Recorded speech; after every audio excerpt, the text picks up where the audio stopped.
বলছে কি বলছে যে গীতা অপেক্ষা সীতার 490 টাকা বেশি আছে, আবির অপেক্ষা সীতার 520 টাকা কম আছে, আবিরের কাছে 965 টাকা আছে। তাহলে গীতা ও সীতার কাছে কত টাকা আছে?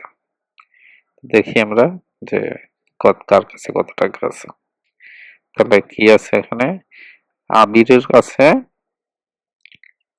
আবিরের কাছে আছে 965 টাকা, এটা আবিরের কাছে আছে। এবার গীতার কাছে আছে, গীতার কাছে গীতার গীতা গীতার কাছে আবিরের চেয়ে 520, মানে সীতার কাছে আবিরের 520 টাকা কম আছে। তাহলে গীতার কাছে কত আছে? 965 বিয়োগ 520 মানে 445 টাকা। আর গীতার কাছে আছে সীতার চেয়ে 490 টাকা বেশি আছে। তাহলে 465 আর বেশি তাহলে আছে 935 টাকা। উত্তর, সীতার কাছে আছে